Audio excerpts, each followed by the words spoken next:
ವತಿಯಿಂದ ಮೈಸೂರು ಮಹಾನಗರ ಪಾಲಿಕೆಯ 3ನೇ ವಾರ್ಡಿನಲ್ಲಿ ನಗರ ಪಾಲಿಕೆಯ ಸದಸ್ಯರಾಗಿದ್ದಂಥ ಶ್ರೀಧರ್ ಅವರು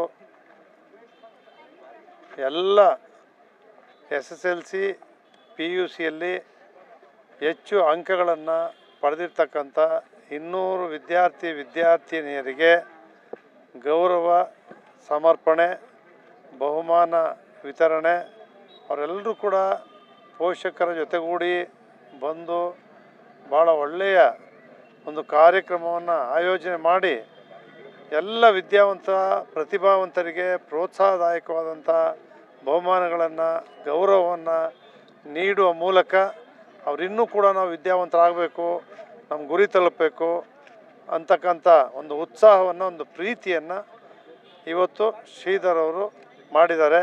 ಪ್ರೊಫೆಸರ್ ಕೃಷ್ಣೇಗೌಡರವರು, ಸುಧಾ ಬರ್ಗೂರವರು ಎಲ್ಲರೂ ಕೂಡ ಬಂದು ಆ ಮಕ್ಕಳಿಗೆ ಪೋಷಕರ ಒಳ್ಳೊಳ್ಳೆಯ ಮಾತುಗಳನ್ನಾಡುವ ಮೂಲಕ ಒಳ್ಳೆಯ ಪ್ರೇರಣೆಯನ್ನು ನೀಡಿ ಕಾರ್ಯಕ್ರಮ ಯಶಸ್ವಿಯಾಗಿ ನಡೆದಿದೆ. ಶ್ರೀಧರ್ ಅವರಿಗೆ ಎಲ್ಲ ಮಕ್ಕಳಿಗೆ ಪೋಷಕರಿಗೆ ಅಭಿನಂದನೆಯನ್ನು ಸಲ್ಲಿಸಿದೆ.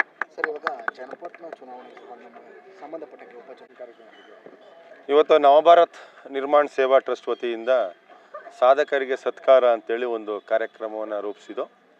ಈಗ ತಾನೇ ಕಾರ್ಯಕ್ರಮ ಮುಕ್ತಾಯಗೊಂಡಿದೆ.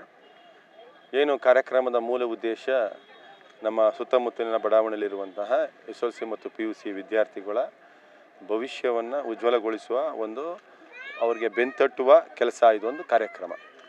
ಭವಿಷ್ಯ ಭಾರತ ನಿರ್ಮಾಣ ಮಾಡುವಂತಹ ನಮ್ಮ ಯುವ ಪೀಳಿಗೆಗೆ ಸಮಾಜ ಕಟ್ಟುವಂಥದ್ದು ಮತ್ತು ಸಮಾಜದ ಜೊತೆ ಅವರು ಬೆಳೆಯೋದು ಯಾವ ರೀತಿ ಅನ್ನೋದ್ರ ಬಗ್ಗೆ ಈ ಕಾರ್ಯಕ್ರಮ ರೂಪಿಸಿದ್ದು.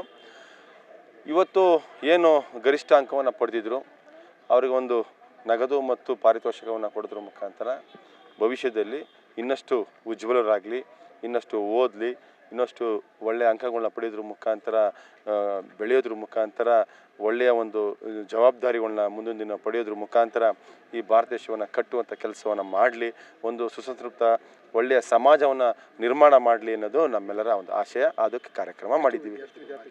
210 ವಿದ್ಯಾರ್ಥಿಗಳಿಗೆ, ನಾವು ವಿದ್ಯಾರ್ಥಿಗಳಿಗೆ ಇವತ್ತು ಪ್ರತಿಭಾ ಪುರಸ್ಕಾರ ಕಾರ್ಯಕ್ರಮವನ್ನು ಹಮ್ಮಿಕೊಂಡಿದ್ದೇವೆ. ಇವತ್ತು ಹೌದು, ಪ್ರತಿ ವರ್ಷ ಹಿಂದೆ ನಾವು ಭಾಳ ಸರಳವಾಗಿ ಮಾಡ್ತಾ ಬಂದಿದ್ದು. ಈ ಕೋವಿಡ್ ಎಲ್ಲ ಬಂದಂತಲೇ ತುಂಬ ಸರಳವಾಗಿತ್ತು. ಈ ಬಾರಿ ದೊಡ್ಡ ಮಟ್ಟದಲ್ಲಿ ಕಾರ್ಯಕ್ರಮ ಮಾಡಬೇಕು, ಎಲ್ಲ ವಾರ್ಡ್ನಲ್ಲಿರುವಂಥ ವಿದ್ಯಾರ್ಥಿಗಳಿಗೆ ಒಂದು ಸಾಕಾರವಾಗಿ, ಒಂದು ಮಾರ್ಗದರ್ಶನವಾಗಿ ಒಳ್ಳೆಯವ್ರನ್ನ ಕರೆದು ಕಾರ್ಯಕ್ರಮ ಮಾಡಬೇಕು, ಅವ್ರ ಕೈಲಿ ಒಂದು ಒಳ್ಳೆಯ ಹಿತವಚನವನ್ನು ಹೇಳಿಸೋದ್ರ ಮುಖಾಂತರ ಅವ್ರ ಭವಿಷ್ಯ ಚೆನ್ನಾಗಾಗಲಿ ಅನ್ನೋ ದೃಷ್ಟಿ ಇಟ್ಕೊಂಡು ಇವತ್ತು ಒಂದು ಕಾರ್ಯಕ್ರಮ ಮಾಡಿದ್ವಿ. ಇವತ್ತು ಮುಖ್ಯವಾಗಿ ನಮ್ಮ ಮಾರ್ಗದರ್ಶಕರು ಆಗಿರುವಂಥವ್ರು, ನಮ್ಮ ಟ್ರಸ್ಟ್ಗೆ ಮತ್ತು ಇಡೀ ನಾಡಿಗೆ ಒಂದು ಪ್ರಖ್ಯಾತವನ್ನು ಪಡೆದಿರುವಂತಹ ಹಿರಿಯ ವಾಗ್ಮಿಗಳು ಆದಂಥ ಪ್ರೊಫೆಸರ್ ಕೃಷ್ಣೇಗೌಡರು ಬಂದಿರು, ಮತ್ತು ನಮ್ಮ ರಾಜಕೀಯವಾಗಿ ಸರಳವಾಗಿ ಭಾಳಷ್ಟು ಜನರಿಗೆ ಹತ್ತಿರವಾಗಿರುವಂತಹ GT ದೇವೇಗೌಡರವರು ಬಂದಿದ್ದರು, ಮತ್ತು ಸುಧಾ ಬರ್ಗೂರವರು ಈ ಕಾರ್ಯಕ್ರಮಕ್ಕೆ ಬಂದಿದ್ದರು. ಸರ್, ಯೂಸ್ ಮೇಲೆ ಇಷ್ಟು ಕಾಳಜಿ ಇರೋದು ಕಂಪ್ಲೀಟ್ ಸಕ್ರಿಯ ರಾಜಕಾರಣದ ಟರ್ನಿಂಗ್ ಪಾಯಿಂಟ್ ಯಾವಾಗ ಚೇಂಜ್ ಆಗುತ್ತೆ ನಿಮ್ಮ ಲೈಫಲ್ಲಿ? ಸಕ್ರಿಯ ರಾಜಕಾರಣಕ್ಕಿಂತ ರಾಜಕಾರಣದಲ್ಲಿ ನಾವು ಇರೋದೇ ಈಗ ಬಹುಶಃ ಈ ನಾವೆಲ್ಲ ಕೆಲಸಗಳು ಮಾಡುವಂಥದ್ದು ಕೆಲವರು ಅನ್ಕೋತಾರೆ ರಾಜಕೀಯ ಅಂತ.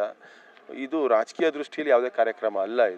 ಇದು ಹಿಂದೆಯಿಂದಲೂ ಕಳೆದ 15-20 ವರ್ಷದಿಂದ ಮಾಡ್ಕೊಂಬಂದಿದ್ದೀವಿ. ನಾವು ಜನರ ಮಧ್ಯೆ ಇರುವಂಥವ್ರು, ಈ ಸಮಾಜದಲ್ಲಿ ಇತ್ಕೊಂಡು ಸಮಾಜವನ್ನು ಸರಿದಾರಿಗೆ ಮತ್ತು ಒಳ್ಳೆಯ ಉತ್ತಮ ದಾರಿ ತೊಗೊಂಡು ಹೋಗುವಂಥ ಕೆಲಸ.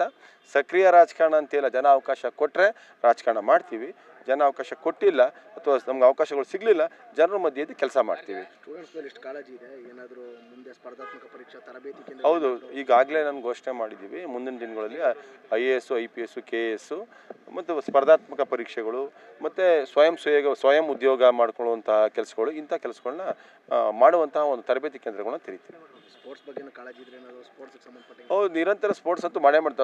ದಸರಾ ಕ್ರೀಡಾಕೂಟಗಳು ಅಂತ ನಿರಂತರವಾಗಿ ನಾವು ಮಾಡ್ತಾ ಬಂದಿದ್ದು, ತಾವೆಲ್ಲ ನೋಡ್ತಾ ಇದ್ದೀವಿ. ಪ್ರತಿ ವರ್ಷ ದಸರಾ ಎಲ್ಲ ವರ್ಗದವ್ರಿಗೆ, ಮಹಿಳೆಯರಿಗೆ, ಮಕ್ಕಳಿಗೆ, ಪುರುಷರಿಗೆ, ವಿದ್ಯಾರ್ಥಿಗಳಿಗೆ ಎಲ್ಲ ವರ್ಗದವ್ರಿಗೂ ಒಂದಲ್ಲ ಒಂದು ಕ್ರೀಡೆಗಳನ್ನ ಇಲ್ಲಿ ಆಯೋಜನೆ ಮಾಡ್ತೀವಿ. ಪ್ರತಿ ವರ್ಷ ಭಾಳ ಅದ್ದೂರಿಯಾಗಿ ದಸರಾ ಕ್ರೀಡಾ ಚಟುವಟಿಕೆಗಳನ್ನ ನಾವು ಇಲ್ಲಿ ಮಾಡ್ತಾ ಬಂದಿದ್ದೀವಿ. ಮುಂದಿನ ವರ್ಷನೂ